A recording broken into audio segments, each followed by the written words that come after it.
ब्रह्मांड नायक राजाधिराज सच्चिदानंद ब्रह्म चैतन्य समर्थ सद्गुरु श्री श्रीराम महाराज की जय।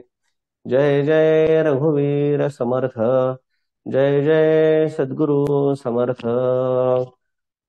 श्री अनंत कोटि ब्रह्मांड नायक राजाधिराज सच्चिदानंद ब्रह्म चैतन्य समर्थ सद्गुरु श्री श्रीराम महाराज की जय। जय जय रघुवीर समर्थ।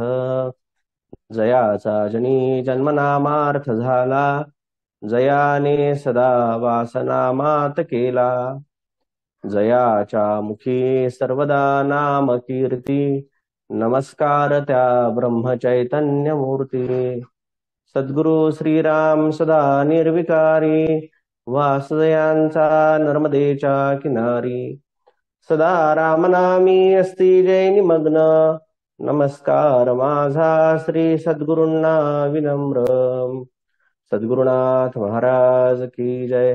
जय जय रघुवीर समर्थ, जय जय सद्गुरु समर्थ। दक्षिणे लक्ष्मणो यस्य, वामे तु जनकात्मजः। पुरतो मारुतिर्यस्य, तं वन्दे रघुनन्दनम्। श्रोता वक्ता श्रीराम समर्थ। सद्गुरु श्री श्रीराम महाराजांच्या चरणकमलांना साष्टांग प्रणिपात करून या नामोत्सवामध्ये चालू असलेल्या या सत्राला आरंभ। नामावर जितकं बोलावं तितकं थोडंच आहे। नामावर बोलण्याचा अधिकार माझ्यासारख्या सामान्य अशा भक्ताला तितका मिळेल असं काही वाटत नाही। नामावर बोलणारे अनेक अधिकारी संत आपण ऐकत आहोत, परंतु सद्गुरु श्रीराम महाराजांच्या चरणकमलाजवळ बसून त्यांच्या मुखातून जे नामाविषयी ऐकायला मिळालं, नामाविषयी त्यांच्या अंतःकरणामध्ये जे अतीव प्रेम होतं, त्यातून जे स्फुरलं, जे आपल्याला प्रत्ययाला आलं, जे साधू संतांनी अनेक ग्रंथांमधून, अनेक वेगवेगळ्या उपनिषदांमधून, पुराणांमधून नामाची महिमा वर्णित केलेलं आहे, त्याचं थोडंसं चिंतन करण्याचा थोडासा आपण सर्वजण प्रयत्न करूया। नाम या विषयावर जितकं बोलावं तितकं ते थोडंच आहे। पुन्हा पुन्हा ऐकावं असं वाटतं। त्याच्यामध्ये असलेलं नित्य नूतनत्व पदोपदी आपल्याला जाणवतं।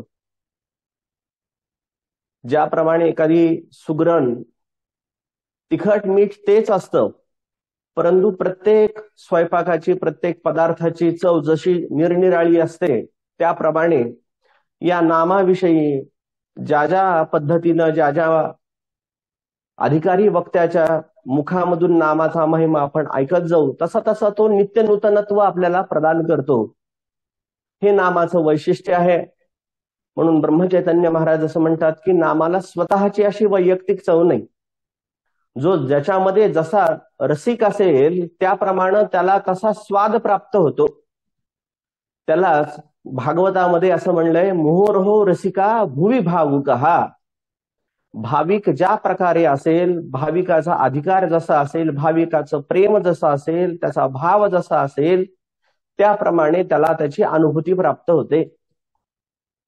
वस्तुतः या नामाविषयी सकल वेगवेगळ्या संतांनी आग्रह का धरला, याचं चिंतन आपल्याला वेगवेगळ्या पुराणांमधून पाहायला मिळतं आणि सगळ्या वेगवेगळ्या ऋषींच्या चिंतनातूनही पाहायला मिळतं। धर्म प्रोज्झित केत ओत्र परमो निर्मत्सराणाम सताम। त्या ब्रह्मवस्तूला पाहण्याकरता साधू संतांनी अनेक ब्रह्मतत्वाचं चिंतन करत करत हजारो वर्षाची तपश्चर्या केली। वेद परब्रह्माच्या संबंधामध्ये वेदराशी या रूपानं अनंत बोलला, परंतु त्याचा थांग, त्याच्याबद्दलचं असणारं जसंच्या तसं वर्णन वेदांनाही करता आलं नाही। नेती नेती ऐसी बोलतसे श्रुती, तेथे मज मूर्खाची मती पवाडे लोकोठे। रामदास स्वामी सुद्धा त्या ब्रह्मवस्तूबद्दल बोलत असताना म्हणतात की जिथे वेदराशी त्या परमतत्वाविषयी बोलण्याकरता असमर्थ आहे, तिथं माझ्यासारख्या व्यक्तीने त्यावर चिंतन काय करावं? आणि म्हणून याकरता त्या परब्रह्माचं चिंतन सगुणाच्या रूपानं काहीतरी वर्णित करता यावं, याकरता सगुणाची चरित्र लिहिल्या गेली की ज्याच्यामुळे त्या परब्रह्माचं चिंतन आपण शब्दबद्ध करू शकू. मायेच्या वळे करीन स्तवन, ऐसे वांछित होते मन, माया झाली लज्जायमान, काय करू श्रीराम. समर्थांनी चौथ्या समासामध्ये त्या परब्रह्माचं चिंतन, सद्गुरु स्वरूपाचं चिंतन करत असताना म्हणले की मायेच्या आधारानं, मायेचा विस्तार लक्षात घेता त्या परब्रह्माला त्यामध्ये बंदिस्त करण्याचा थोडासा मी प्रयत्न करतो, परंतु ते साध्य होईल असं सांगता येत नाही. अर्थात तेच परब्रह्म तत्व अनिर्वचनीय आहे, अमर्याद आहे. वेदशास्त्र सुद्धा त्याबद्दल मुकी होतात, कुंठित होतात. म्हणून शास्त्रे लज्जित बैसली. रामपाठामध्ये त्या नामाचं वैशिष्ट्य, त्या परब्रह्माचं चिंतन करत असताना ते सुद्धा वर्णन त्याचं करता येत नाही असं म्हणून ते लज्जित झाले आणि कोपऱ्यामध्ये बसले. अशा परिस्थितीमध्ये आपल्यासारख्या सामान्य माणसांनी त्याचं वर्णन काय करावं? आणि म्हणून सद्गुरु श्रीराम महाराजांनी उभ्या आयुष्यभरामध्ये केलेले नामसाधन, नामचिंतन वैयक्तिक त्यांनी केलं आणि तेच जगताला सांगितलं.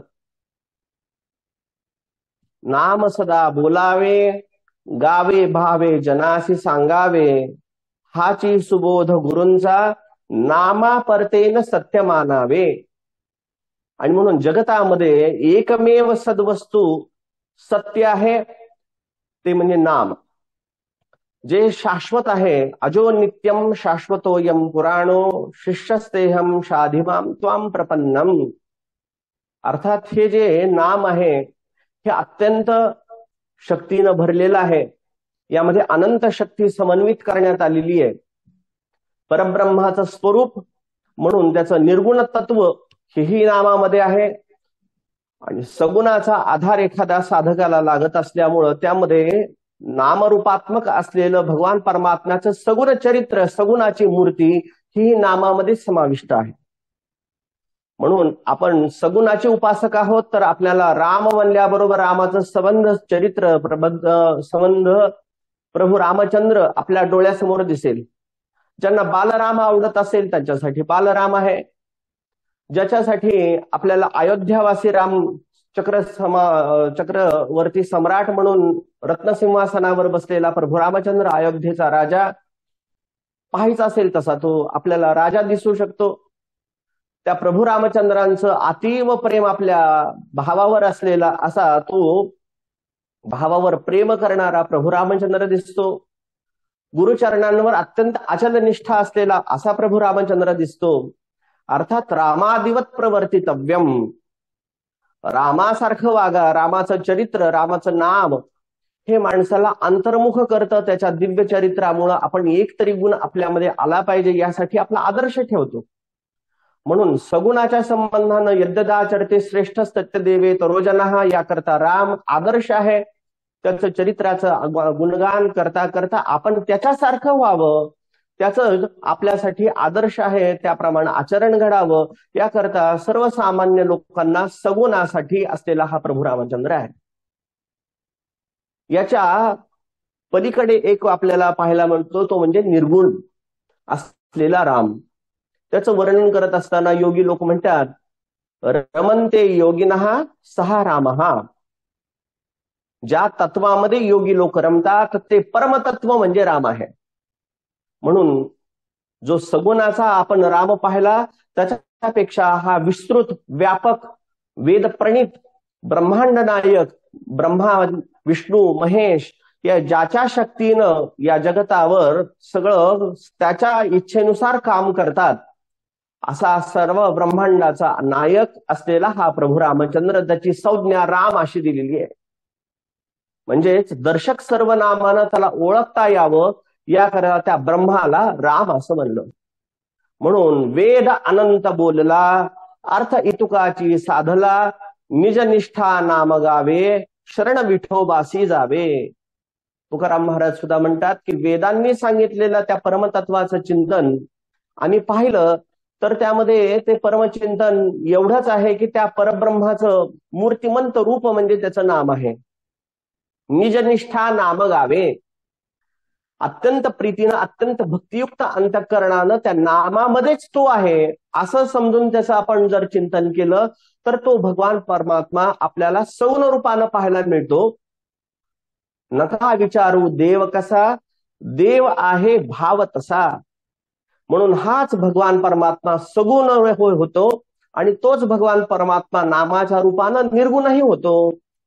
आणि म्हणून अशा भगवान परमात्म्याला आपण पाहिलं पाहिजे, त्याचा अनुभव घेतला पाहिजे आणि ते आग्रहानं स्वीकारलं पाहिजे.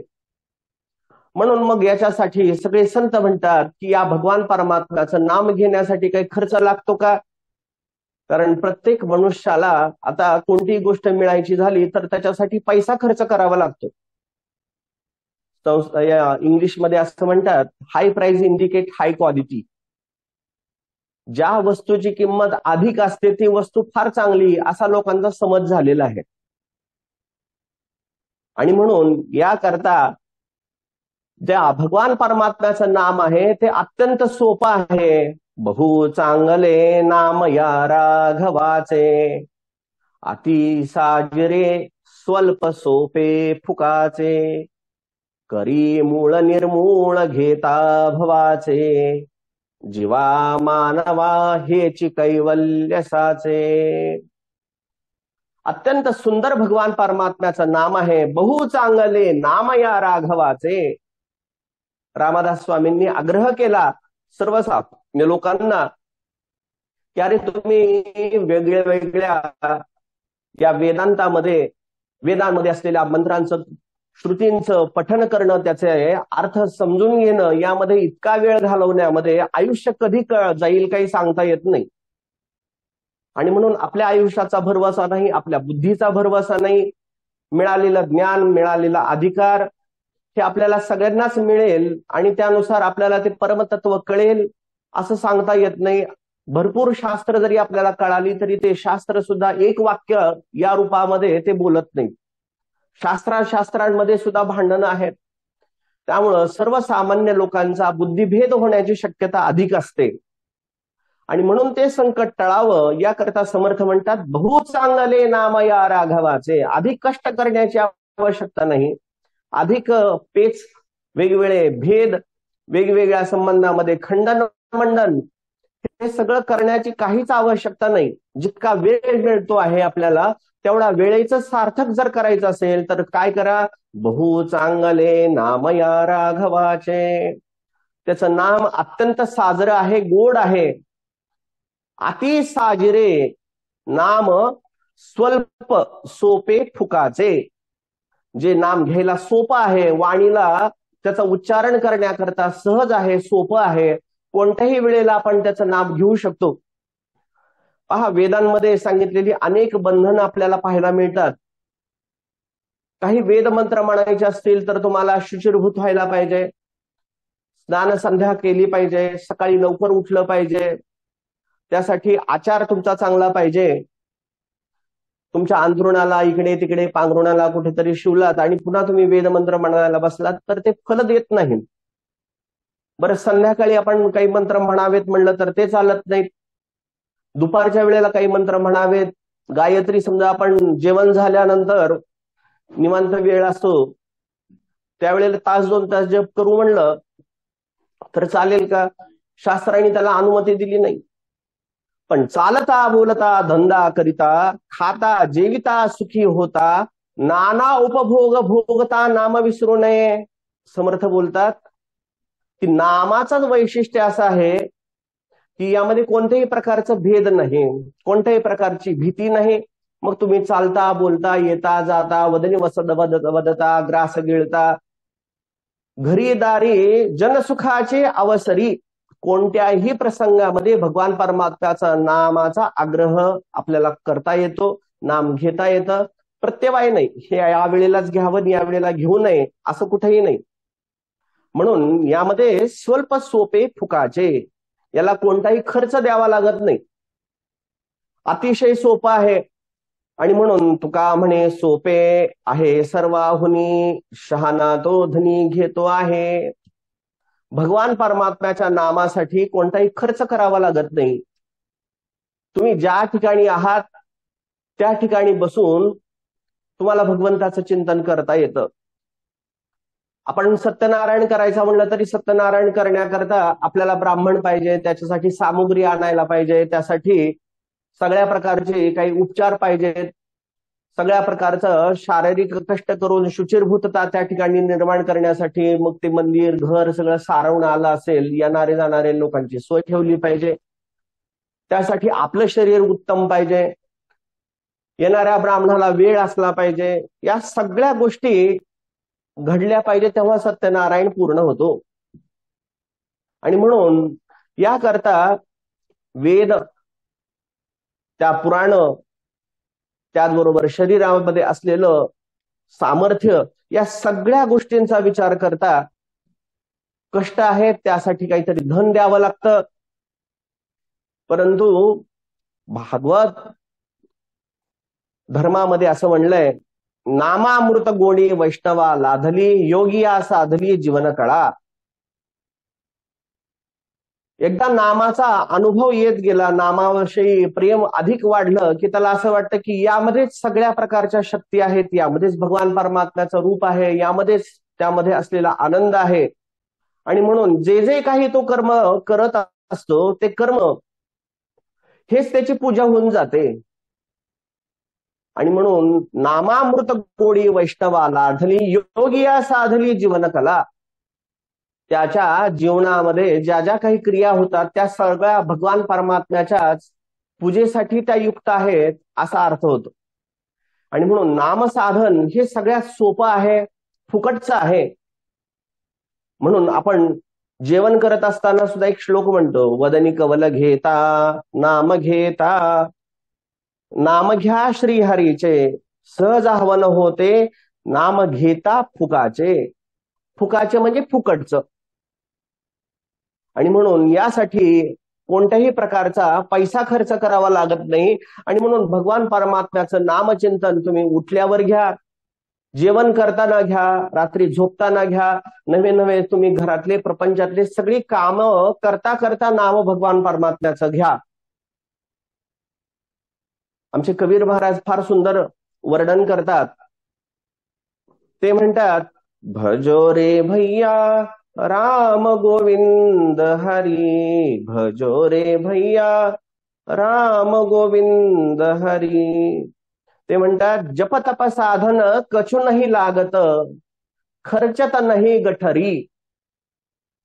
ज्या भगवान परमात्म्याचं निज स्वरूपाची ओळख करण्याकरता अत्यंत कठोर असं जप करावं लागत असेल, किंवा एखाद्या तप करण्याकरता गुहेमध्ये जाऊन बसावं लागेल, असं कोणतंही साधन करायची आवश्यकता नाही. कछु नाही लागत, खर्चत नाही गठरी. आपल्या जवळचा पैसा काही केल्यात तो खर्च करावा लागत नाही. तुमच्याजवळ त्या भगवान परमात्म्याला देण्याकरता धन असेल, त्याचा उपयोग तुम्ही करू शकता आवडीनं, आवडीने अनंत आळवावा. म्हणून त्या अर्चन भक्तीमध्ये भगवान परमात्म्याच्यासाठी दान धर्म व्रत वैकल्य हे तुम्ही आवडीनं करू शकता. परंतु त्यांनीच तो भगवान परमात्मा मिळतो असं समजायचं काही कारण नाही. तुम्ही वयोवृद्ध असाल, तुमच्याजवळ धन नसेल, तुमच्याजवळ खूप प्रकारचे कौटुंबिक जबाबदाऱ्या असतील, आपण ते काम करण्यासाठी असमर्थ असू, पण तरी सुद्धा नामामृत गोडी वैष्णवा लाधली. एकदा का आपल्या मुखाला नामाची सवय लागली, नामाची गोडी लागली की त्यानं भगवान परमात्मा संतुष्ट होतो. काहीच न करुणी प्राणी, राम नाम जपे वाणी, तेने संतुष्ट चक्रपाणी, भक्ता लागी सांभाळी. म्हणून समर्थांनी फार सुंदर ओवी लिहिली आहे, काहीच न करुणी प्राणी. कोणत्याही प्रकारचं व्रत वैकल्य दान धर्म जरी नाही केलं किंवा त्याच्याकडून ते तसं नाही घडलं, परंतु भगवान परमात्म्याचं नामचिंतन जर अखंड तो घेऊ लागला, अत्यंत प्रेमानं घेऊ लागला, तर तेने संतुष्ट चक्रपाणी भक्ता लागी सांभाळी. देव तर संतुष्ट होतोच, परंतु तो देव तिथे न राहता त्या देवाला असं वाटतं की त्या भक्ताची आपण सेवा केली पाहिजे. आपण कबीरांचं भजन ऐकलं असेल, विणोनिया शेला गेला सखा रघुवीर, कुठे म्हणे राम कौसल्येचा रामबाई कौसल्येचा राम. त्या प्रभू रामचंद्राला सुद्धा असं वाटतं की माझ्या नामसंकीर्तनामध्ये माझं नामचिंतन करता करता ज्यानं इतकं सुंदर असं वस्त्र विणलं, आणि वस्त्र विणता विणता त्याच्या शरीराला वेदना होत आहेत, हाताला वेदना होत आहेत, त्या कमी करण्याकरता, त्याला हातभार लावण्याकरता आपण गेलं पाहिजे आणि त्याचा माग चालवला पाहिजे. देवांचाही देव करीतो भक्तांची चाकरी. आणि म्हणून नाम हे साधनही आहे आणि नाम हे साध्यही आहे. नामाचा आधार घेऊन आपल्याला निजतत्वापर्यंत म्हणजे स्वस्वरूपाची ओळख करून घेण्याकरता नाम हे ब्रह्मपदापर्यंत घेऊन जातं. नवे नवे ब्रह्मपदाला त्या जीवाला प्राप्त करून देतं. काहीच न करुणी प्राणी राम नाम जपे वाणी, तेने संतुष्ट चक्रपाणी भक्ता लागी सांभाळी. आणि म्हणून त्यासाठी भक्ताचा सांभाळ करण्याकरता देवाला अंकित करायचं असेल तर त्या भगवान परमात्म्याचं नाम हे त्याचं निजस्वरूप आहे, त्याची ओळख आहे.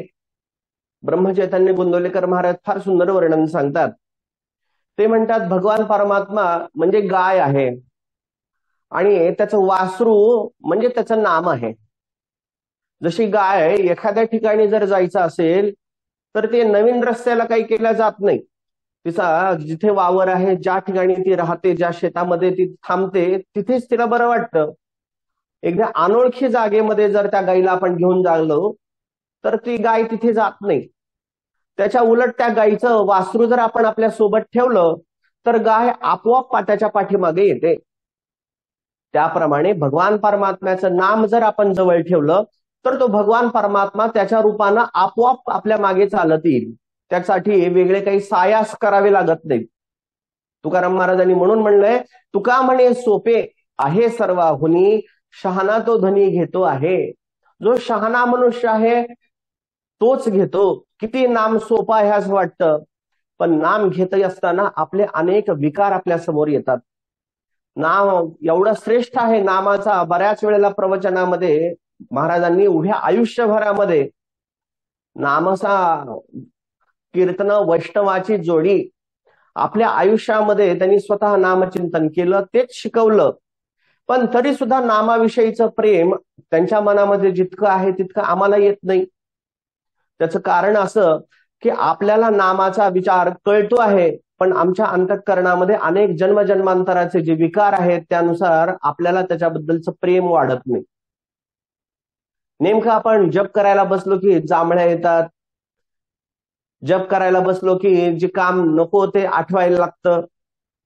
नामचिंतन करू लागलो आपण की त्यामध्ये आपल्याला असं वाटायला लागतं की बास झाला, 4 माळा झाल्या, किती वेळ करायचं, आता संध्याकाळी करू, जरा बागेत फिरून येऊ किंवा चहा पिऊन घेऊ, मग त्यानंतर पुन्हा देवाचं आपण भजन करू. काही लोकांना वाटतं की भजन करण्याकरता एवढं म्हातारपण पडलेलं आहे, आता तरुणपणामध्ये त्याचं चिंतन करायची काय गरज आहे. ज्या लोकांना नामचिंतन करण्याकरता काही घरातले काम होत नाहीत, काही बाहेर कुठं जावं वाटत नाही, त्यावेळेला हरिहरी करत घरी बसलं पाहिजे. एका श्लोकामध्ये फार सुंदर वर्णन सांगितलंय, सकलही वश झाल्या सर्व कला आणि विद्या, परमचतुर झाला शिकला गद्य पद्या, सदय हृदय नाही कोण मी कळेना, तरी मग तितुके ते ज्ञान ते का जळेना. गोपाल कृष्ण भगवान की जय. जे ज्ञानी माणसं आहेत त्यांना असं वाटतं की अज्ञानी लोकांना समाधान व्हावं, जरी समजा त्यांना ज्ञान नाही मिळालं तरी समाधान व्हावं याकरता नामचिंतन दिलेलं आहे. परंतु शास्त्रकार म्हणतात असं नाही. नाना शास्त्राने आलोढ्य विचार्याच्या पुनः पुन्हा. नाना शास्त्राचा जरी आलोढ्य म्हणजे त्याचं आपण चिंतन केलं तरी त्यामध्ये असं म्हणले की भगवान परमात्म्याला शरण गेल्याशिवाय ज्ञानाची परिपूर्णता नाही. म्हणून तो भगवान कळण्याकरता म्हणून आपण नामचिंतन केलं पाहिजे. त्या भगवान परमात्म्याचा व्यापक विस्तार पाहण्याकरता पुराणांचं श्रवण केलं पाहिजे, वेदांचं श्रवण केलं पाहिजे, वेदांत अनुभवला पाहिजे. हे देवाचं ऐश्वर्य आहे. पण देवानी सगळं आपलं स्वतःचं सार तत्व, स्वतःचं निज तत्व ज्यामध्ये समाविष्ट करून ठेवलेले आहे, असं जे त्याचं मूळ स्वरूप आहे ते नाम हेच आहे. ब्रह्मचैतन्य गोंदवलेकर महाराजांनी सुद्धा असं म्हणलंय की नाम हेच माझं स्वस्वरूप आहे. श्रीराम महाराज सुद्धा म्हणतात नाम हेच माझं स्वस्वरूप आहे. स्वस्वरूप अनुसंधानम भक्ती प्रविधीयते. म्हणून नामचिंतन करत असलेला, नाम या विषयावर अत्यंत दृढ श्रद्धा ठेवून नामसंकीर्तन करत असलेला नामी हा एक रूपानं त्याला परमतत्वाला प्राप्त होतं. ही ब्रह्मतत्वाला पोचवण्याचं निज ध्यान ज्याच्यातून साधत असं परमतत्व म्हणजे नाम आहे. आणि म्हणून याकरता नामाचा महिमा जाणे शंकर, जना उपदेशी विश्वेश्वर, वाराणसी पुण्यक्षेत्र रामनामे करुणी. रामनामाचा ज्यांनी अभ्यास केला, रामनामाचे खरे पुजारी, खरे साधक, खरे भक्त कोण असतील तर महादेव आहेत. महादेव म्हणतात मी सुद्धा त्या रामनामाचं महात्म्य तितकं मला समजत नाही, पण तरी सुद्धा महात्म्य कळून जो मला आनंद प्राप्त झाला हे कळवण्याकरता, तारक मंत्राचा उपदेश देण्याकरता, माझ्या काशी नगरीमध्ये जे लोक निवास करण्याकरता येतात त्यांचा अंतकाल मीच साधतो. काशीत मरणात मुक्तीही. काशीमध्ये मरण यावं म्हणून अनेक लोक तिथे जाऊन राहतात की ज्यामुळे प्रत्यक्ष महादेव आपल्या कानामध्ये रामनामाचा तारक मंत्र सांगतील आणि त्यामुळे त्या जीवाचा उद्धार होईल. तो कळी काळाच्या पलीकडे जाईल, भव पार होऊन जाईल. सदाशिव विष प्याला, दाहतयाचा शीतल झाला, करिता राम जपा. महादेवांनी सुद्धा हालाहाल विष पिलं आणि शरीराचा दाह होऊ लागला. तो शांत करण्याकरता त्यांनी शरीरावर अनेक प्रकारचे थंड करण्याकरता, दाह शांत करण्याकरता काही साधनं जोडली. गळ्यामध्ये थंड वाटावं म्हणून सर्पहार धारण केला, डोक्यावर चंद्र धारण केला, गंगा धारण केली. थंड वाटावं, आल्हाददायक वारा आपल्याला अनुभवता यावा याकरता हिमालयामध्ये बर्फामध्ये जाऊन ते बसले. स्मशानेश्वा क्रीडा स्मरहर पिशाच्या सहचरे. पुष्पदंत म्हणतात थंड वाटावं, मनाला आल्हाद द्यावा याकरता अंगाला चिताभस्म लावलं. स्मशानामध्ये ते निवास करतात.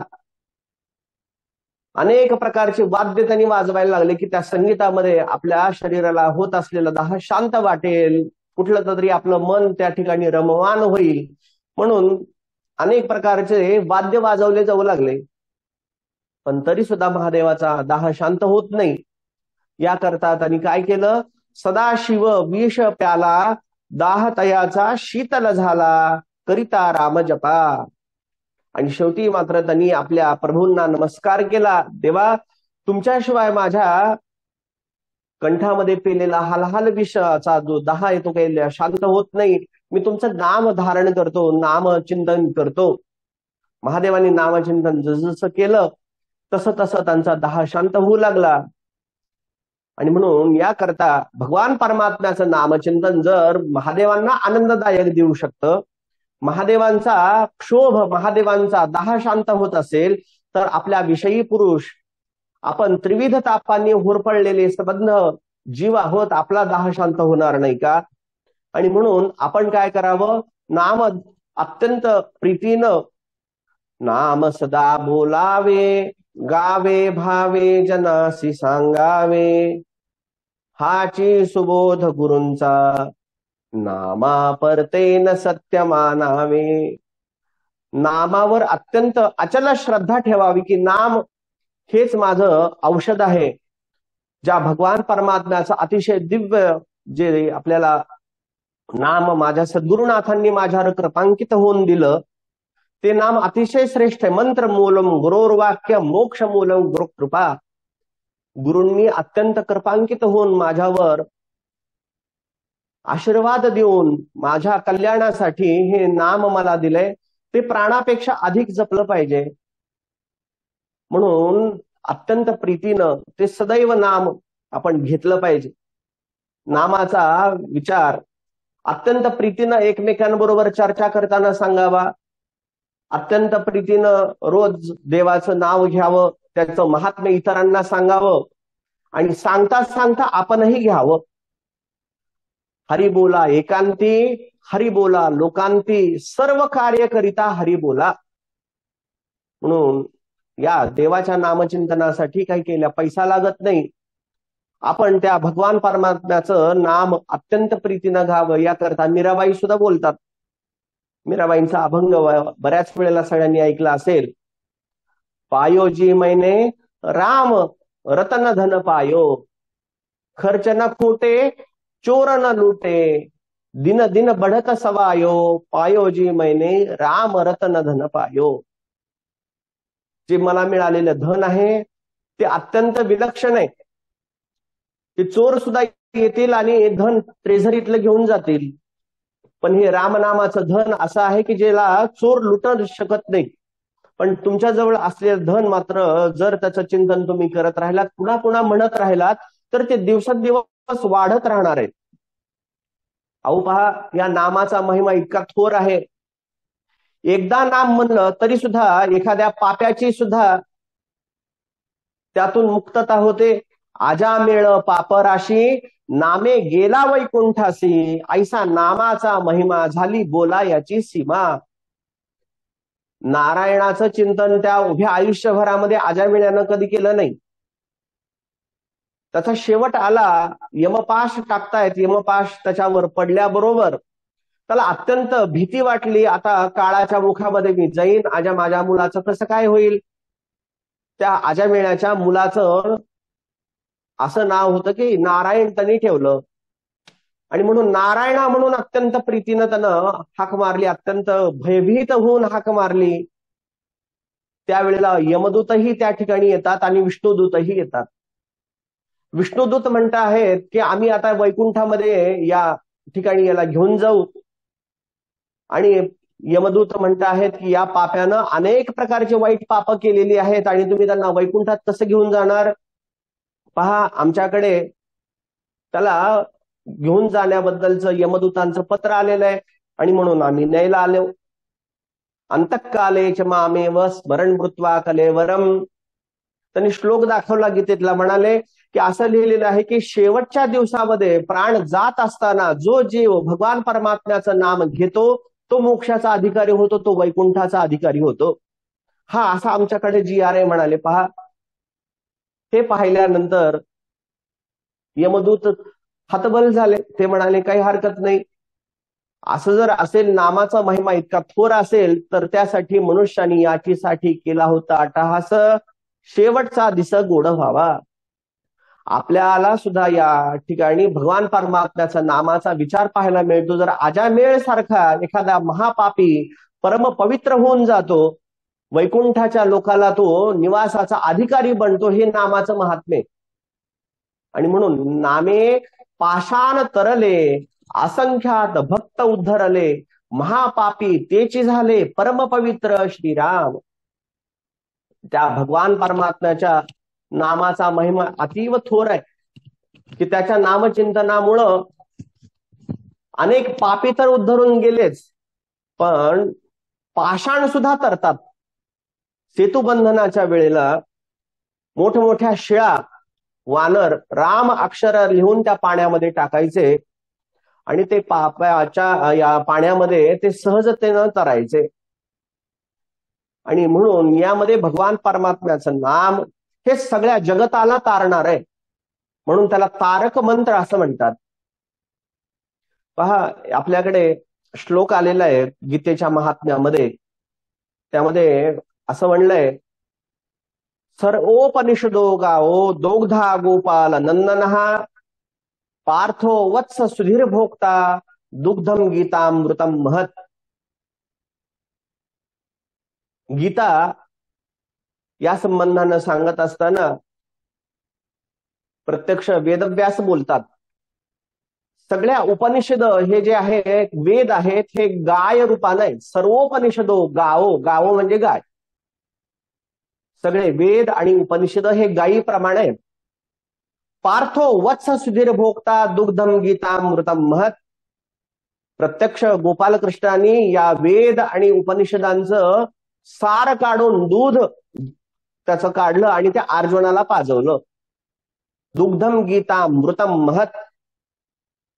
अत्यंत विलक्षण अशा स्वरूपाचं अमृत रूपानं 18 अध्यायाची ही उत्तम अशी गीता दूध रूपानं त्या अर्जुनाला पाजवली.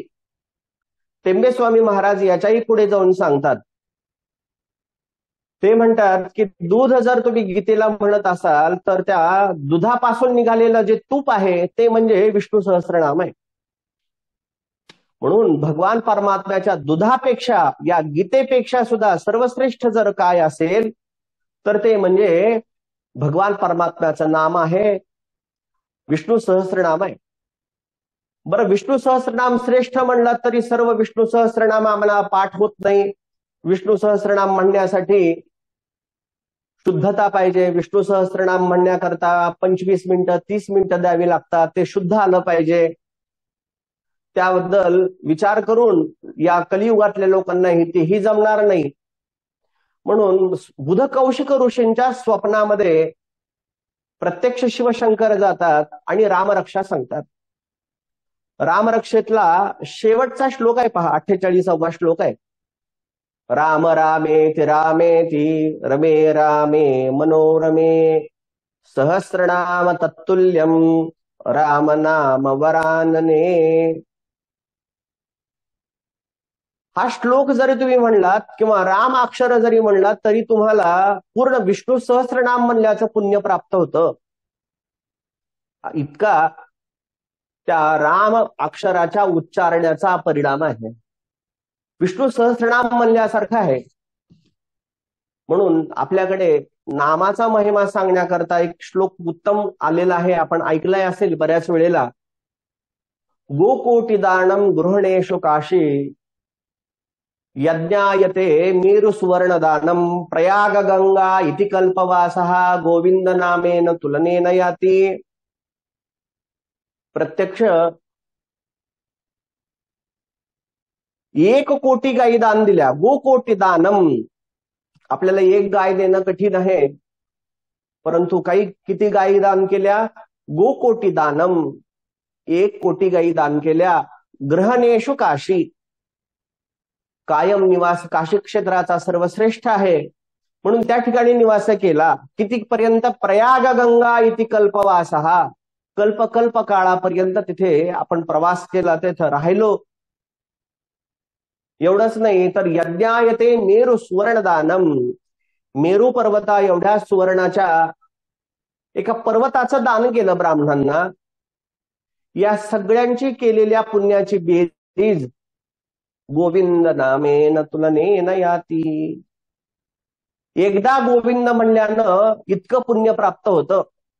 अश्वमेधस्य च. भगवान परमात्म्याचं नाम घेतल्यानंतर तितकं पुण्य प्राप्त होतं. आपल्याला व्यवहाराचा एक गुणधर्म सांगतो.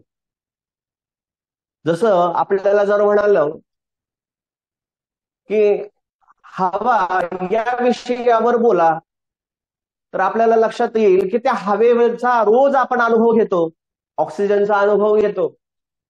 परंतु त्या ऑक्सिजनचं आपल्याला वर्णन किती वेळेला किती शब्दामध्ये केल्यानंतर कळेल.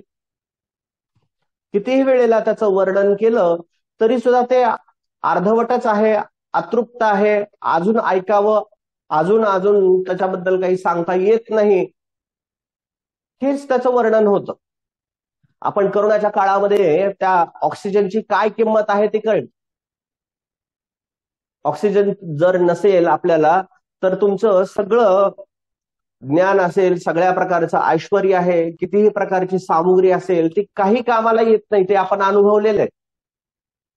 त्याप्रमाणे या नामाविषयी सुद्धा असंच आहे. कितीही वेळेला त्याचं चिंतन केलं, कितीही वेळेला ऐकलं तरी सुद्धा त्याचं वर्णन करता येत नाही.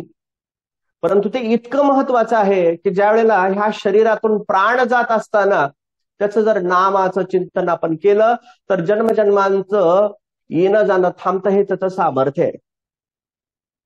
आणि म्हणून त्याचा विचार करून ज्याच्यावर अधिक प्रेम आहे पहा, त्याच्यासाठी जे आपले आई वडील काय म्हणतात, आम्ही जे दुःख कष्ट सहन केले ते आमच्या मुलांना कष्ट होऊ नये.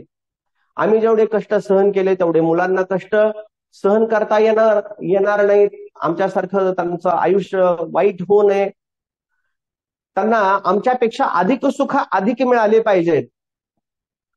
म्हणून आई वडील काय करतात, आपल्या मुलांना सुख जास्तीत जास्त देण्याचा प्रयत्न करतात.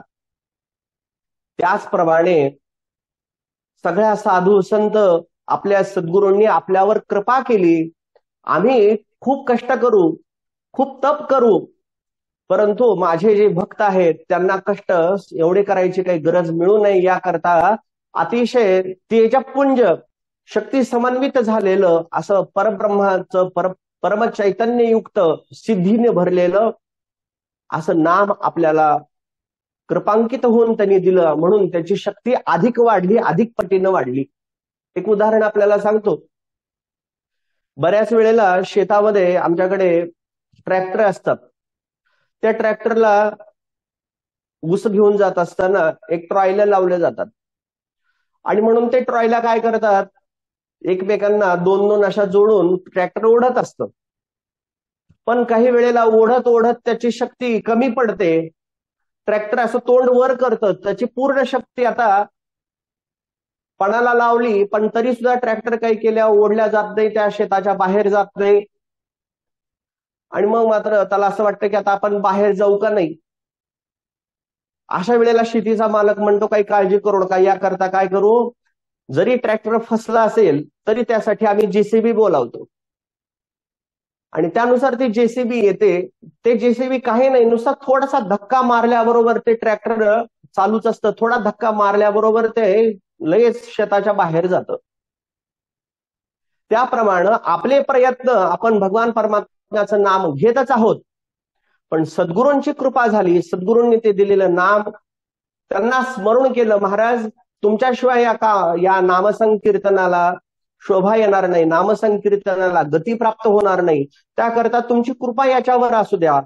आम्ही जे प्रयत्न करत आहोत त्या प्रयत्नाला साध्यापर्यंत पोहोचवण्याकरता तुमची त्या ठिकाणी नितांत आवश्यकता आहे. आणि म्हणून तुमच्या सहकार्याशिवाय हा माझा जो नामाचा जो घेतलेला वसा आहे तो पूर्णत्वापर्यंत जात नाही. ते पूर्णत्वापर्यंत जाण्यासाठी तुमची कृपा पाहिजे. तुम्ही माझ्या सोबत या, तर ते काम माझं पूर्ण होईल. म्हणून त्यांना पुन्हा चिंतनानं, पुन्हा नमस्कार करून आपण जर हे नामचिंतन वाढवलं, नामाची गती वाढवली, तर त्या नामाच्या संबंधानं जे जे येणारे दिव्य अनुभव आहेत ते सगळे आपल्याला प्राप्त होतील. पहा, म्हणून फार सुंदर वर्णन भागवताच्या गोपीगीतामध्ये आलेलं आहे. पहा, गोपिका भगवान परमात्म्याला प्राप्त केल्यानंतर अत्यंत आनंदित झाल्या. त्यांना असं वाटलं की तुझं जे मूळ चिंतन आहे, मूळ स्वरूप आहे, ते वेदांनाही कळालेलं नाही, पण त्या परब्रह्माला आम्ही मात्र आमच्या तालावर नाचवतो. आम्ही त्याला दही दूध नवनीत खाऊ घालतो, त्याला पाहिजे त्याप्रमाणे कडेवर घेतो, त्याच्याबरोबर विटी दांडू खेळतो, त्याच्याबरोबर चेंडू खेळतो, त्याला खांद्यावर बसवतो, त्याला दूध पाजवतो, त्याला उष्ट खाऊ घालतो. आम्ही पान खात असू तर अर्ध पान गोपिका स्वतः खायच्या आणि अर्ध कृष्णाला द्यायच्या. या सगळ्या गोपिका कथा देवाच्या आठवत असताना त्या अत्यंत आनंदित झाल्या, पण त्यांच्या अंतःकरणामध्ये सात्विक अहंकार निर्माण झाला की जे कुणाला नाही ते आम्हाला प्राप्त झालं, आम्ही तो देव जिंकला, आम्ही तो प्राप्त करून घेतला. अशा वेळेला देव एका क्षणामध्ये तिथे येऊन गुप्त होतात. आणि गुप्त झाल्याबरोबर त्यांच्या अंतःकरणामध्ये विरह इतका वाढतो की त्या रडायला लागतात, धाय बुकडून रडतात. त्या म्हणतात, तव कथामृतम तप्त जीवनम, तव कथामृतम तप्त जीवनम कविभिरीडितं कल्मषापहम् श्रवणमङ्गलम् श्रीमदान्ततं श्रवणमङ्गलम् श्रीमदान्ततं भ्रुवि गुणन्ति ते भूरिदा जना। तुझ्या कथामृतम, तुझं चरित्राचं गुणगान गायल्यानंतर अंतःकरणामध्ये शांतता अनुभवते। तप्त जीवनम, जे विषयांनी आणि अनेक प्रकारच्या त्रिविध तापांनी होरपळलेलं जे आमचं मन आहे, शरीर आहे, अशा ठिकाणी गारवा जर प्राप्त होत असेल तर तव कथामृतम, तुझ्या कथेनं प्राप्त होतो, तुझ्या नामचिंतनानं प्राप्त होतो। आणि म्हणून याकरता भगवान परमात्म्याचं नामचिंतन श्रवण मंगलम, ते ऐकल्यानंतर सुद्धा कान पवित्र होतात। श्रीमदांततम, प्रत्यक्ष रुक्मिणी माता महालक्ष्मी सुद्धा वैकुंठ सोडून या ठिकाणी गोकुळामध्ये आलेली आहे। म्हणून भगवान परमात्म्याचं चिंतन केलं असता एखादा विषयी पुरुष सुद्धा तृप्त होऊन जातो, आनंददायक होऊन जातो। म्हणून नामचिंतन करता करता त्या देहाला सुद्धा दिव्यत्व प्राप्त होतं। याकरता त्या भगवान परमात्म्याचं चिंतन अखंड केलं पाहिजे। आणि म्हणून चांद याला अमृत असं म्हणतात। नामामृत गोडी किंवा अमृताहुनी गोड नाम तुझे देवा, मन माझे केशवा कापा न घे। नामचिंतन एवढे सगळं श्रेष्ठ आहे असं म्हणून सांगतात। ते अमृत आहे, अमृताच्याही पुढे आहे। पहा, या ठिकाणी भागवतामध्ये एक वर्णन येतं, नाम संकीर्तनम यस्य सर्व पाप प्रणाशनम प्रणामो दुःख शमनम स्तन्नमामि हरिम परम। त्या भगवान परमात्म्याचं नामचिंतन इतकं काही सर्वश्रेष्ठ आहे। नाम संकीर्तनम यस्य सर्व पाप प्रणाशनम, सगळ्या प्रकारच्या पापांचा नाश होतो। आणि म्हणून त्याचं चिंतन सतत घेतलं पाहिजे। त्याच्या ठिकाणी नित्यत्व आहे, शुद्धत्व आहे। जो घेणारा आहे तो अमंगल असलेला सुद्धा मंगल होऊन जातो। म्हणून यासाठी त्याचं चिंतन सर्वश्रेष्ठ आहे असं भागवताच्या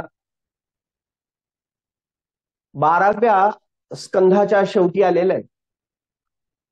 याच्या संबंधातला एक पूर्व अध्यायामध्ये म्हणजे पहिल्याच स्कंधामध्ये आलेला एक विचार असा आहे,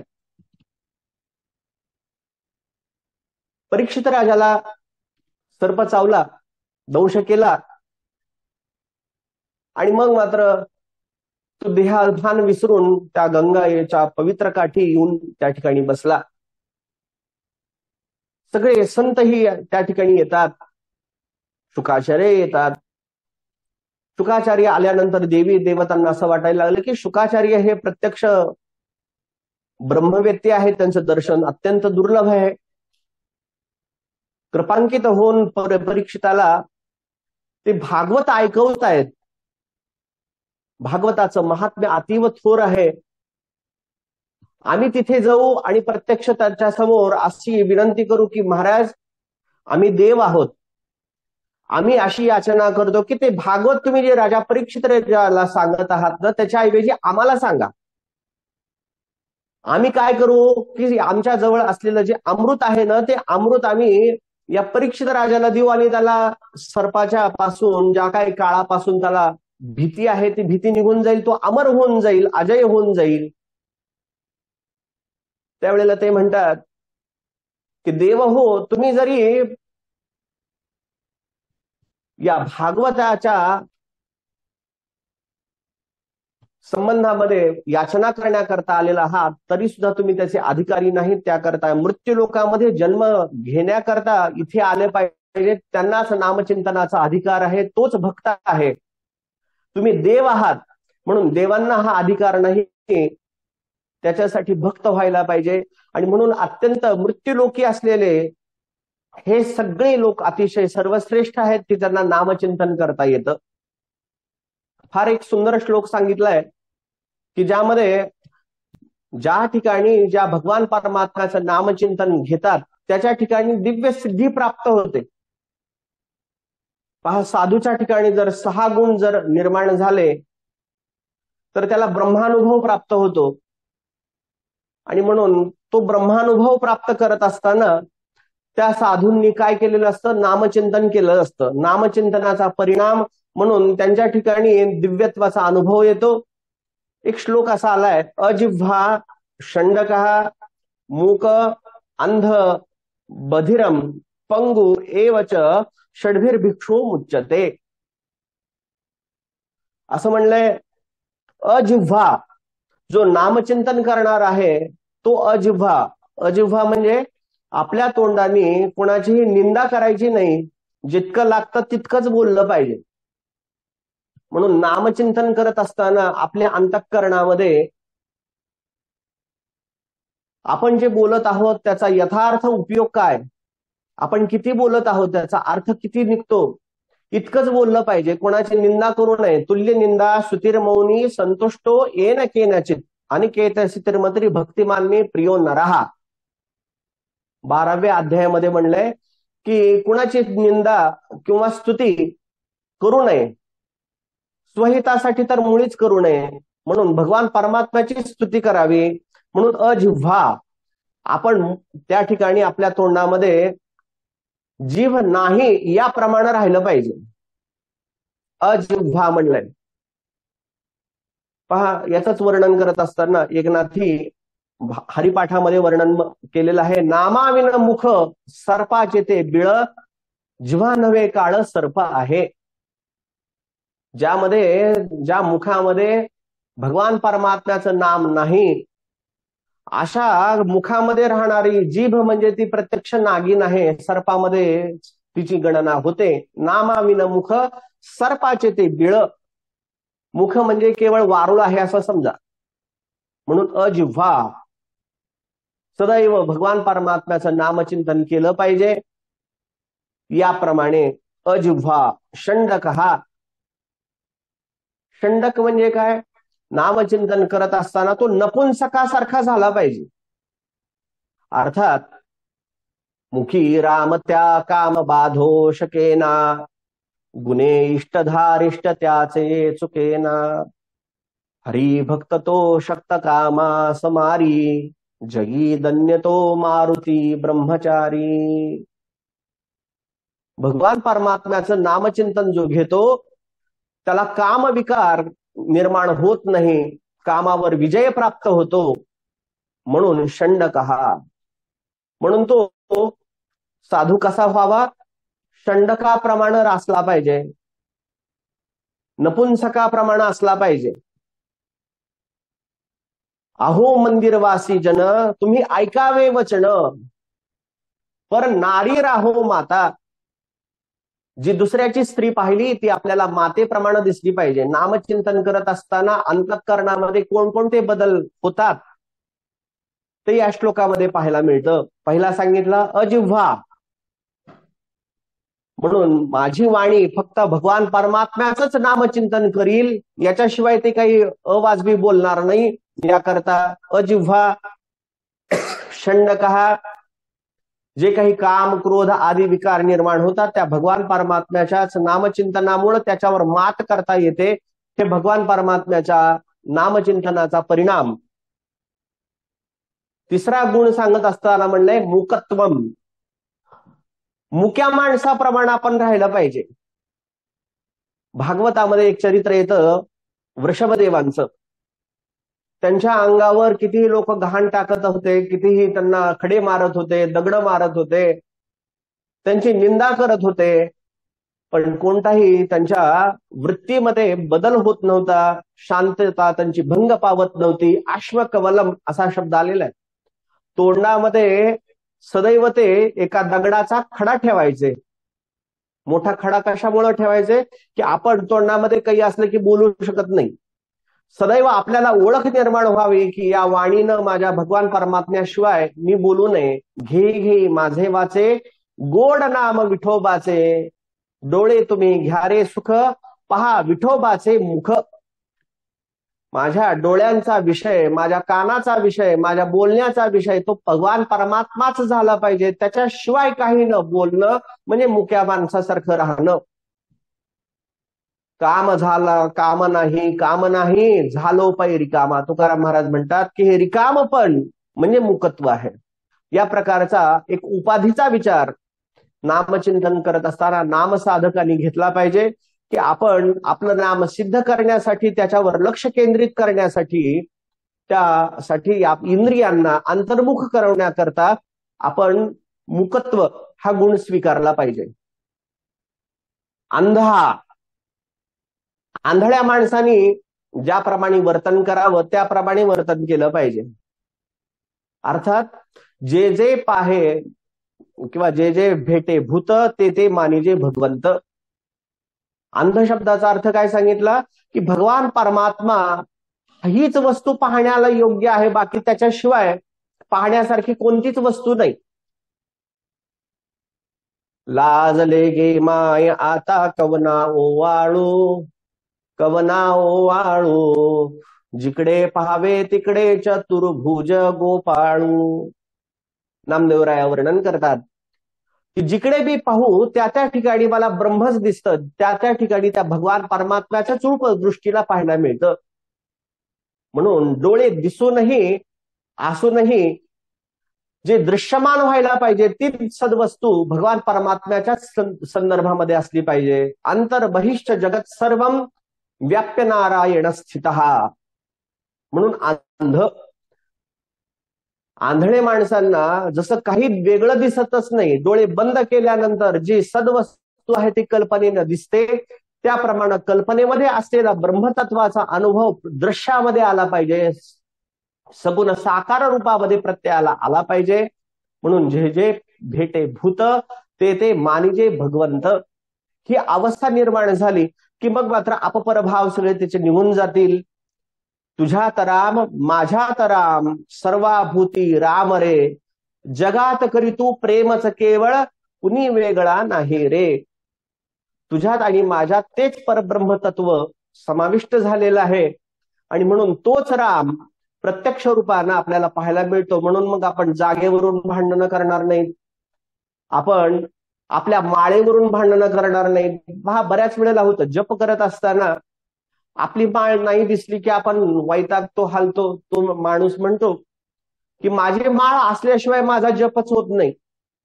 म्हणजे मी आणि माझं याबद्दल आपलं अंतःकरण निर्मल झालं पाहिजे, शुद्ध दिसलं पाहिजे. ज्या ज्या वेळेला कोणत्याही प्रकारे परिस्थिती असो, संपत्ती अथवा विपत्ती, जैशी पडेल काळगती, नामस्मरणाची स्थिती सोडू नये. म्हणून अंध हा गुण आपण स्वीकारला पाहिजे. अंध म्हणजे डोळे झाकून बसा असं नाही. डोळे झाकून प्रत्ययाला येणारी जी सद्वस्तू आहे ती प्रत्यक्षात पाहणे यालाच अंधत्व असं म्हणतात. पुढचा विचार सांगितलाय साधूच्या ठिकाणी पंगुत्वम. पंगू मनुष्य जो असतो की नाही त्याला जी वस्तू पाहिजे ते पाय त्याचे पंगू असल्यामुळं, अपंग असल्यामुळं त्यापर्यंत त्याला पोचता येत नाही. त्याप्रमाणे आपल्याला जितके उपयोगी असलेले साधन झाले त्यातच आपण धन्यता मानली पाहिजे. अधिक संग्रह न करणं यालाच पंगुत्व असं म्हणतात. पहा, म्हणून बऱ्याच वेळा मी म्हणत असतो घरातल्या आपण एकदा एका वस्तूंची यादी करा. घरामध्ये उपयोगी वस्तू किती आणि निरुपयोगी वस्तू किती, तर आपल्याला असं लक्षात येईल की उपयोगीपेक्षा निरुपयोगी वस्तूंचीच आपल्या घरामध्ये दाटी झालेली आहे. आणि त्या निरुपयोगी वस्तूच्या शेवटी आपलं एक नाव आलेलं आपल्याला पाहायला मिळेल काही दिवसानंतर. कालक क्रीडती गच्छत्यायु. पहा, अंगम गलितम फलितम मुंडम दशनविहीनम जातम तुंडम वृद्धम याति गृहीत्वा दंडम तदपि न मुंचत्याशा पिंडम. भज गोविंदम भज गोविंदम भज गोविंदम मूढमते प्राप्ते संनियते मरणे, नाही नाही रक्षती डुंकरुंग करणे.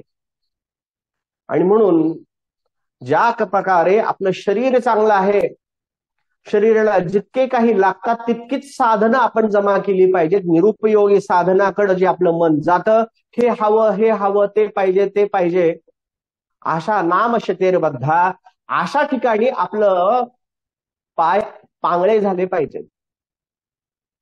षडभीर भिक्षुर मुच्यते, असा मनुष्य, असा साधक भवपार होतो.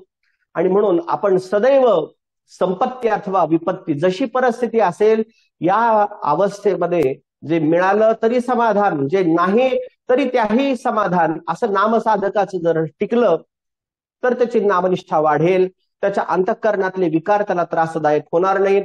सद्गुरु श्री श्रीराम महाराजांना जे नामाच्या संबंधामध्ये दिव्य अनुभव आले ते आम्हालाही प्राप्त होतील. आणि म्हणून याकरता त्या भगवान परमात्म्याचं नामचिंतन अतिशय आनंदानं प्रेमानं घेतलं पाहिजे. ते घेण्याकरता कोणताही खर्च द्यावा लागत नाही. एका भजनामध्ये फार सुंदर वर्णन सांगितलंय. चोरही लुटतील सर्वही काही, राम नाही राम नाम हृदयात राही, नाही भय धोका किती मंत्र हा सोपा. अशा प्रभू रामचंद्रांचं चिंतन आपण जर केलं तर आपण भवपार होऊन जाऊ. त्याप्रमाणे वर्णन असं सांगितलं, चोरही लुटतील सर्वही काही, राम नाम हृदयात नाही राही, नाही भय धोका किती मंत्र हा सोपा. ब्रह्मचैतन्य सांगती लोका, घालवू नका वेळ फुका, पुन्हा नाही मोका किती मंत्र हा सोपा. ब्रह्मचैतन्य गोंदवलेकर महाराज सगळ्यांना विनंती करून सांगतात की असा नरदेह तुम्हाला प्राप्त झालेला आहे, हा पुन्हा प्राप्त होणार नाही. आणि म्हणून ब्रह्मचैतन्य सांगती लोका, घालवू नका वेळ फुका. फुका म्हणजे फुकटचा. फुकटचा वेळ वाया घालवू नका. जितका वेळ मिळतो, जितका वेळ आपण भगवान परमात्म्याच्या नामचिंतनामध्ये राहू, तितका आपल्या आयुष्याचं सार्थक होणार आहे. तर सार्थक जन्माचे मानव देह पुन्हा नाही, असा देह पुन्हा प्राप्त होणार नाही. आणि म्हणून त्याच्यासाठी त्या भगवान परमात्म्याला प्राप्त करण्याकरता साधन लागतं, फार पैसा खर्च करावा लागतो असं काहीच नाही. आणि म्हणून त्याला प्राप्त करताना अत्यंत प्रीतीनं, अत्यंत मनोभावे त्याचं भजन केलं पाहिजे. एका भजनामध्ये एक सुंदर विचार सांगितलाय, राम भजन क्यों छोड़ दिया, काम न छोड़ा क्रोध न छोड़ा, सत्य वचन क्यों छोड़ दिया, कवड़ी को तो खूब संभाला, लाल रतन क्यों छोड़ दिया, राम भजन क्यों छोड़ दिया. हे मनुष्या, भगवान परमात्म्याचं नामचिंतन इतकं गोड आहे, ते आपण स्वीकारलं पाहिजे, त्याचा संग्रह केला पाहिजे. त्याच्याऐवजी तू पैशाचाच संग्रह केलास. या जगतामध्ये तू इतकं कमवलंस असं कुणीही म्हणणार नाही. आमचे तुकडोजी महाराजांचं फार सुंदर भजन आहे, बऱ्याच वेळेला सगळ्यांनी ऐकलं असेल. ते म्हणतात, तू म्हणशील बायका पोर, हे तुझ्या मागचे चोर, तू मेल्यावरती खापर फोडतील तुझ्याच डोक्यावर, घे घे घे हरिनाम घे, माया सारी सोडून दे, हात लावणी नशिबाला तू रडसी धाई धाई, या संसारा पायी. तू म्हणशील घोडे हत्ती, त्याची क्षणात होईल माती, रावण मेला लंक जळाली तशीच आपली गती. तू म्हणशील पैसा अडका, तो इथेच राहील सडका, तू मेल्यावरती तुझ्या बरोबर पाण्याचा एक मडका. मनुष्य मेल्यानंतर पाहतो की त्याच्यासोबत काय येतं. आणि म्हणून त्याला उभ्या आयुष्यभरामध्ये जे जे काही मिळवलं ते सगळं त्याला इथंच ठेवून जावं लागतं. फक्त कर्मानुगोगच्छति जीव एक हा. आयुष्यभरामध्ये सत्कर्म त्यानं काय केलं, त्यानं स्वतःच्या उद्धारासाठी काय केलं, क्षणोक्षणी हाची करावा विचार. तरावया पार भवसिंधू. भवसिंधू पार करण्याकरता जे भगवान परमात्म्याचं नामचिंतन त्यानं घेतलं तेच त्याच्या सोबत येणार. आणि म्हणून कवडी को तो खूप संभाला, लाल रतन क्यों छोड़ दिया. ज्या भगवान परमात्म्याला आपण जोडलं पाहिजे, त्या भगवान परमात्म्याच्या ऐवजी आपल्याला आवडणारे विषय, स्वजन जनित रामा व्यर्थ ही जन्म गेला, स्वजन जनधनाचा व्यर्थ म्या स्वार्थ केला, रघुपती माझी आपुलीशी करावी, सकळ त्यजुनी भावे कास तुझी धरावी. समर्थ बोलतात करुणाष्टकामध्ये, अरे रामा, ज्याचा मी संग्रह करायला पाहिजे होता त्याचा संग्रह केला नाही. स्वजन जनधनाचा व्यर्थ म्या स्वार्थ केला. बायका, मुलं, पैसे, जमीन, अडका याच्यामध्येच मी रममाण झालो. तुझं अत्यंत प्रीतीनं मी कधी भजन केलं नाही. तुझ्या नामचिंतनामध्ये मी कधी रमलो नाही. तुझी कथा कानानं कधी ऐकली नाही. तुझ्या नामचिंतनासाठी ध्यान करून कधी मांडी घालून तुझं नामचिंतनासाठी एक तासभर बसलो नाही. म्हणून समर्थांनी सुद्धा फार वर्णनं अतिशय श्रेष्ठ दर्जाची केलेली आहेत. पामर जीवांवर अंतर्मुख बदल करणारी अशी ती स्वरूपाची वर्णन आहेत. सुख सुख म्हणता ते दुःख ठाकोनी आले, भजन सकळ गेले चित्त दुश्चित्त झाले. भ्रमित मन कळेना हित ते आकळेना, परम कठीण देही देह बुद्धी गळेना. आत्मबुद्धी जागृत व्हावी आणि देहबुद्धी ही गळून पडावी. श्रेय आणि प्रिय हे आम्हाला काही समजत नाही आणि म्हणून ते साध्य व्हावं याकरता आपला ऐहिक आणि पारलौकिक दोन्ही सुख प्राप्त होईल अशी वस्तू जर कोणती असेल तर ते भगवान परमात्म्याचं नाम आहे. ते नाम अत्यंत प्रीतीनं जर आपण ते घेत राहिलो तर देव आपल्या सगळ्या मनोकामना या जन्मातल्या पूर्ण करील, पाहिजे ती सुख देईल, पण त्याच्याबद्दल असलेलं आसक्ती हे काढून घेईल. म्हणून जे काही सुख मिळतात ते सुख चांगले, पण सुखामध्ये अधिकर्मवान होण्याची बुद्धी देवाच्या साधनेनं जाते. नामचिंतन सगळे सुख भोगतो पण त्यामध्ये तो आकृष्ट राहत नाही. पहा, एका सुबोधामध्ये असं म्हणले, राज्याधिकार येवो किंवा जावो समस्त धनमान, हाची सुबोध गुरूंचा भंगावेना कदा समाधान. जो नामामध्ये रमतो त्याला सगळे सुख मिळाली काय किंवा न मिळाली काय त्याच्या अंतःकरणातलं समाधान कधीही भंग पावत नाही. हे नामाचा मिळणारा अत्यंत समाधानाचा अनुभव आहे. आणि म्हणून असं समाधान स्मरण देवाचे करावे, अखंड नाम जपत जावे, नामस्मरणे पावावे समाधान. सद्गुरु श्रीराम महाराजांना जे समाधान कायम मिळालं ते आमच्यासारख्या सामान्य जीवाला सुद्धा ते प्राप्त होईल. आणि म्हणून त्या भगवान परमात्म्याचं नाम अत्यंत फुकटचं आहे, सोपं आहे, स्वल्प आहे. त्यामुळं अत्यंत प्रीतीनं जपण्याचा अहर्निश प्रयत्न करावा. फक्त आता हा नामचिंतनाचा सोहळा आहे म्हणून तासभर बसलो, शैलेश दादांचा सारखा फोन यायला, आज किती जप केला किती जप केला म्हणून एकदाचा एक 1300 जप देऊन टाकला, 13 माळा जप दिला, असं न होता येथे काय कुणाचे गेले, ज्याचे त्याने अनहित केले. म्हणून शैलेश दादांचं काही बंधन नाही, तुम्ही जप केला की न केला, त्याच्यामध्ये अहित आपलं आहे. म्हणून आपलं हित साध्य करण्याकरता, आपल्या जन्मजन्मांतराचं येणं जाणं थांबवण्याकरता, आपल्या पामर जीवाला दिव्यत्वापर्यंत जाण्यासाठी राजमार्ग म्हणून कोणता असेल तर तो भगवान परमात्म्याचं नाम आहे. त्याच्या एका श्लोकामध्ये फार सुंदर वर्णन सांगितलंय. कल्याणानां निधानं कलिमलमथनं पावनं पावनानां, पाथेयन्मुक्षो सपदे परपद प्राप्तये प्रस्थितस्य, विश्रामस्थाने मनिकं कविर्वचसां जीवनं सज्जनानां, बीजं धर्मतुमस्य प्रभवतु भवतां भूतये राम नाम, जानकी जीवन स्मरण जय जय राम.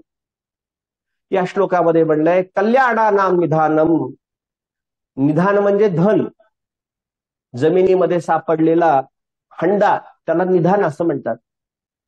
म्हणून कल्याणानां निधानम. एकदा का धन प्राप्त झालं की कल्याण झालं असं वाटतं प्रत्येकाला. याप्रमाणे आपल्याला जे सद्गुरु श्रीराम महाराजांनी, आपल्या सद्गुरूंनी जे नाम दिलं म्हणजे आपल्याला कल्याणाचा मोठा साठाच दिला, धनाचा साठाच दिला. आणि म्हणून त्याच्यामुळे आपलं कल्याण झालंय. कलिमल मथनम पावनम पावनानाम. कलियुगामध्ये आयुष्य कमी, बुद्धी कमी, प्रज्ञा कमी, कलियुगामध्ये सगळ्या प्रकारची साधनं कमी. आणि म्हणून अशा कलियुगामधून तारून जाण्यासाठी निधान आपल्याला प्राप्त करून दिलं. कलिबल मथनम, या कलीला थांबवण्याकरता, कलीवर आपल्याला अधिराज्य गाजवण्याकरता नामाचं साधन सांगितलंय. म्हणून ज्या ठिकाणी नामचिंतन करतो त्या ठिकाणी कलीचं सुद्धा काही चालत नाही. मुखी राम त्या काम बाधू शकेना. जो भगवान परमात्माचं नामचिंतन करतो त्याचे सगळे विषय वासना गळून पडतात. त्याचं उलट आहे ते सगळं सुलट व्हायला लागतं. सगळे ग्रह सुद्धा अनुकूल होऊन जातात. आणि म्हणून या ठिकाणी भगवान परमात्म्याचं नामचिंतन केलं. अवघा मुहूर्त शकून आंतरी रघुरायाचे चिंतन. रामदास स्वामींनी म्हणलंय की ज्या ज्या वेळेला अमावस्येला जरी तुम्ही म्हणलात तरी ती अमावस्येला सुद्धा परम पवित्र करण्याचं सामर्थ्य नामाचं साधन आपल्याला पाहायला मिळतं.